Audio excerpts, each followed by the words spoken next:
Bismillahirrahmanirrahim. Assalamualaikum warahmatullahi wabarakatuh. Berjumpa kembali teman-teman di channel kita ya Mas KDR. Oke teman-teman, di kesempatan kali kita akan berbagi informasi kembali ya masih di seputar dunia pendidikan ya. Untuk kesempatan kali ini kita akan mencoba untuk memberikan update informasi terbaru ya, ini mengenai ASN ya di tahun 2024, yang mana mungkin teman-teman juga sudah banyak yang tahu ya bahwa Menpan RB ini sudah mengeluarkan surat edaran teman-teman ya, ini mengenai usulan formasi untuk ASN yaitu CPNS ataupun P3K ini untuk tahun 2024. Nah di sini teman-teman, dari kalau kita lihat di surat edaran yang dikeluarkan dari Menpan RB, ini ada sedikit kabar gembira ya tentunya untuk teman-teman tenaga honorer ini yang mungkin ijazahnya ya ijazahnya mungkin ada yang SD, ada yang SMP, SMA.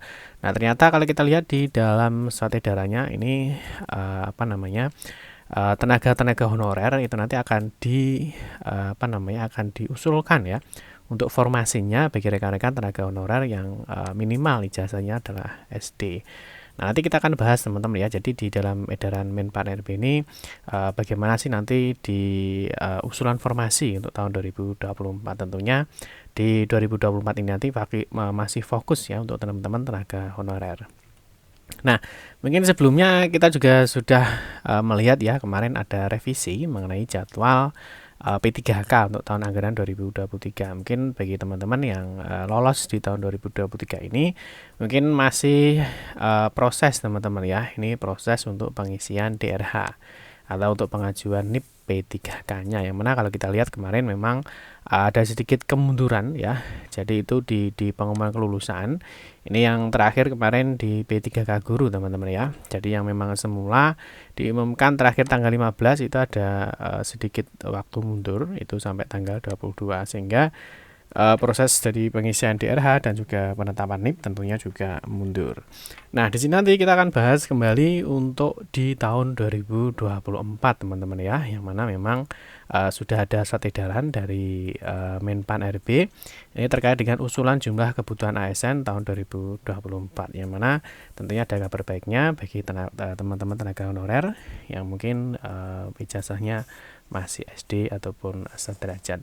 Nanti kita akan bahas di video ini. Tapi seperti biasa teman-teman ya, kita ingatkan kembali ya, mungkin bagi kalian yang baru bergabung di channel ini atau mungkin baru melihat channel ini, jangan lupa untuk klik tombol like dan subscribe. Silahkan bunyikan lonceng notifikasinya biar Anda selalu mendapatkan informasi-informasi terbaru dari kita. Baik, kalau suka baca berita silahkan kunjungi saja di laman resmi kita mastiyukade.com. Di sini kita akan berbagi informasi khususnya di seputar dunia pendidikan. Oke, langsung saja kita mulai untuk edaran dari Menpan RB ya. Oke, kalau kita lihat untuk edaran dari Menpan RB, yang mana edaran ini sudah dikeluarkan lama teman-teman ya, di 21 Desember 2023. Ini kalau kita lihat berdasarkan suratnya. Nah, kalau kita lihat secara penuhnya ya, jadi ada informasi apa sih terkait dengan usulan kebutuhan ASN untuk di tahun 2024. Yang pertama yang di sini ya, tentunya di sini mengenai undang-undang ya. Yang pertama adalah perubahan kemarin ya. Jadi ada Undang-Undang Nomor 20 Tahun 2023. Ini tentang aparatur sipil negara, yang mana di sini di dalam Undang-Undang ASN ya di pasal 66 ya. Mungkin nanti teman-teman sudah melihat ya di undang-undangnya ya di sini. Ya, mungkin ada Undang-Undang Nomor 20 Tahun 2023 tentang ASN atau aparatur sipil negara. Nah, kalau kita lihat di pasal 66 ya, seperti yang dijelaskan di surat edaran ini. Dan sini dijelaskan teman-teman ya, bahwa disebutkan bahwa instansi pemerintah itu diwajibkan menyelesaikan penataan ya pegawai non ASN ini paling lambat Desember 2024. Ini kalau kita lihat di pasal 66. Jadi pegawai non ASN atau nama lainnya ya wajib diselesaikan penataannya. Ini paling lambat Desember 2024, dan sejak undang-undang ini mulai berlaku, instansi pemerintah dilarang ya mengangkat pegawai non ASN atau nama lainnya selain pegawai ASN. Nah, yang berikutnya teman-teman di sini dalam rangka perencanaan kebutuhan dan pengadaan pegawai ASN, ya ini harapkan saudara dapat menyampaikan data kebutuhan ASN di tahun 2024. Ini adapun hal-hal yang perlu diperhatikan dalam pengusulan kebutuhan ASN ini sebagai berikut. Lalu ini tentu ada kabar baiknya ya teman-teman, bahwa untuk pengadaan ASN di tahun 2024 Ini nanti terdiri dari P3K khusus bagi pelamar non-ASN. Nah, ini mungkin teman-teman sudah paham ya, di tahun 2023 ini memang ada khusus atau ada spesial bagi teman-teman tentunya ya, tenaga honorer itu yang banyak sekali yang mendapatkan afirmasi ya, atau mungkin salah satunya di passing grade ya. Jadi passing grade-nya menggunakan nilai tertingginya. Terus yang kedua, di sini nanti juga ada CPNS bagi pelamar umum. Nah, tentu mungkin nanti kita akan lihat ya. Tentunya CPNS ini nanti formasinya di apa, ya. Terus yang berikutnya, ketentuan jabatan sebagaimana dimaksud pada angka 1 ini dibuka untuk jabatan fungsional dan juga jabatan pelaksana. Nah, ini kalau fungsional sudah banyak yang tahu teman-teman ya. Nah, misalkan guru, nakes dan berikutnya dan sebagainya itu masuk jabatan fungsional. Tapi di sini nanti juga akan dibuka untuk jabatan pelaksana. Ya, nah, mungkin jabatan pelaksana ini mungkin nanti ada operator, ada teknisi, ya, dan lain sebagainya. Ini sesuai dengan ketentuan peraturan perundang-undangan. Nah, di poin 3 teman-teman, memperhatikan kondisi pegawai non ASN saat ini. Nah, ini kabar gembiranya ya. Jadi akan dipertimbangkan jabatan pelaksana, ya, jabatan pelaksana untuk P3K dengan persyaratan jenjang pendidikan paling rendah sekolah dasar. Ya, jadi nanti tentunya teman-teman ya, ini bagi tenaga honorer yang masih ijazahnya mungkin ada yang SD ya. Nah, ini nanti ada jabatan pelaksana di dalam P3K. Nanti tentunya di kualifikasi pendidikannya ya. Di sini nanti paling rendah adalah SD. Ya, SD atau sederajat dalam pengadaan sebagai dimaksud pada angka 1 huruf A. Ini ya. Jadi nanti ada P3K khusus tentunya untuk teman-teman tenaga honorer ya. Jadi tentunya nanti ketika ada jabatan pelaksana ya yang kualifikasi minimal SD. Nah, mungkin nanti teman-teman yang masih pendidikannya SD ya, mungkin masih banyak ya, ada penjaga sekolah, mungkin ada kebersihan. Nah, nanti semoga saja nanti ada formasinya yang minimal persyaratan kualifikasi pendidikannya adalah SD. Di poin 4 teman-teman, ini untuk instansi pemerintah diharapkan untuk mengusulkan kebutuhan ASN dengan wajib memprioritaskan penataan pegawai non-ASN. Ya, jadi tentunya honorer-honorer ini tetap diprioritaskan di tahun 2024. Berikutnya, merujuk penjelasan sebagaimana angka 1 sampai dengan angka 4. Ini diharapkan saudara untuk menyampaikan jumlah kebutuhan CPNS dan juga P3K di tahun 2024 dengan melampirkan surat usulan dan surat pernyataan tanggung jawab mutlak atau SPJTM ya, sesuai dengan format terlampir pada aplikasi e-formasi. Ini paling lambat adalah 31 Januari 2024. Tentunya di setiap instansi ini sudah harus bisa menyelesaikan untuk kebutuhan formasi ASN di tahun 2024. Nah, berikutnya di poin 6, jumlah kebutuhan yang disampaikan pada angka 5 ini akan menjadi pertimbangan dalam penetapan jumlah kebutuhan ASN di tahun 2024. Nah, berikutnya teman-teman, ini kalau kita lihat di daerah Provinsi Jawa Timur ya, ini tentunya juga sudah ada informasi serupa ini mengenai tetap ya, jadi Undang-Undang Nomor 20 Tahun 2023 tentang ASN. Nah, di sini ada beberapa informasi teman-teman ya yang disampaikan. Nah, bahwa di sini dijelaskan untuk di poin 1 bahwa pokok-pokok pengaturan dalam Undang-Undang Nomor 20 Tahun 2023 ini salah satunya adalah penataan tenaga non-ASN sedang di pasal 66 ya, yang menyatakan bahwa pegawai non-ASN itu atau nama lainnya wajib diselesaikan penataan paling lambat Desember 2024. Nah, di sini juga dijelaskan teman-teman di poin 2 ya.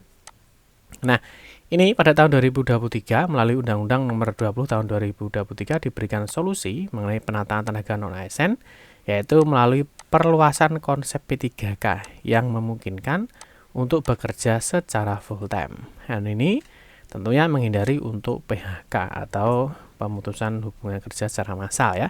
Nah, termasuk juga ada pembangkangan anggaran dan juga penurunan pendapatan tenaga non-ASN yang saat ini sudah bekerja pada instansi pemerintah.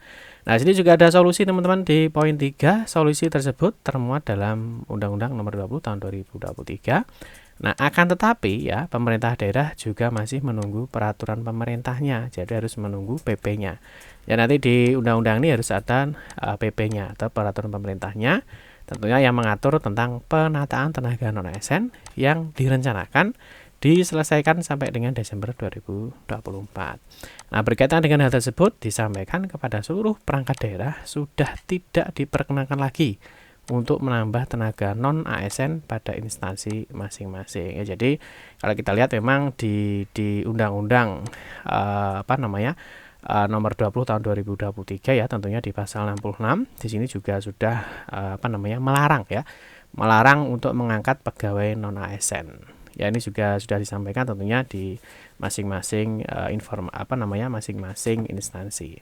Nah, terus berikutnya mungkin kalau kita kembali lagi ke sini ya.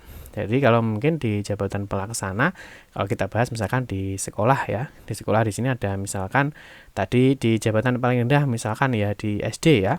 Nah, mungkin kalau kita lihat sedikit ini mengenai Permendiknas nomor 24 tahun 2008 ya, mengenai standar tenaga administrasi sekolah atau madrasah. Nah, di sini tentunya kalau kita lihat ya, tentunya di dalam sekolah ya, itu tentunya ada standar tenaga administrasi sekolah atau madrasah ya. Nah, di sini tentunya ada kualifikasi pendidikan. Misalkan di sini ada tenaga administrasi sekolah atau misalkan ada KTU misalkan koordinatornya. Nah, sini untuk di jenjang SD ya. Jadi untuk jenjang SD ya, ini minimal lulusannya adalah SMK. Ini untuk kepala tenaga administrasi sekolah misalkan. Nanti kalau di SMP ini minimal adalah D3. Nanti kalau di SMA sederajat ya, ini minimal adalah S1 ya. Ini untuk kepala tenaga administrasinya. Nah, tapi untuk pelaksananya ya, jadi misalkan di bawahnya, ini misalkan untuk urusan administrasi kepegawaian ya, di sini minimal lulusan SMA. Kalau misalkan di sini ada administrasi keuangan, di sini minimal adalah SMK atau sederajat.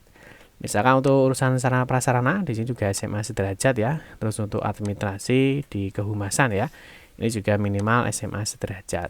Di administrasi persuratan atau arsip juga minimal SMK atau SMA sederajat ya. Di kesiswaan juga sama, SMA, MA, SMK sederajat.